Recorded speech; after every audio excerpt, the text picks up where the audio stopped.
sa inyo ng Ensure Gold. Una sa lahat, siyam na foreigner at 2 Pinoy hinarang sa Mactan International Airport sa Cebu. Nakuha kasi sa bagay nilang dala ang malalaking bulto ng pera. Ang kabuuang halaga ng pera na yan nasa 441 million o malapit na sa kalahating bilyong piso. Ang isa sa mga naarestong sospek, wanted ng Interpol. Kung para saan ang perang yan at saan ito dapat dadalhin, abangan dito sa Frontline Pilipinas Weekend. Magandang hapon, Pilipinas. Kasama ang buong puwersa ng News 5. Ito ang Frontline Pilipinas Weekend. Kabi-kabilang karahasan na itala sa bisperas na eleksyon. Barangay Tanod sa Northern Samar, patay sa Pomaril. Kapitan sa Cagayan, pinatay sa loob mismo ng barangay hall.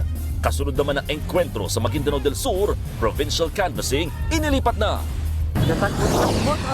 Sa pulsa video, helicopter sa Mualbual, Cebu, naghulog ng sandamakmak na mga sampol balot. Comelec, handang-handa na raw para sa eleksyon, habang ang kapulisan naka-full alert na sa mga election hotspot. Binatang panadero sa Cebu, pinatay at tinanggalan pa ng kanang mata. Inatake raw ng hayop. Pope Leo XIV bumisita at nagdasal sa puntod ng yumaong si Pope Francis. At ang hit na hit series na ang mutya ng Section E, mapanood na rin dito sa TV5.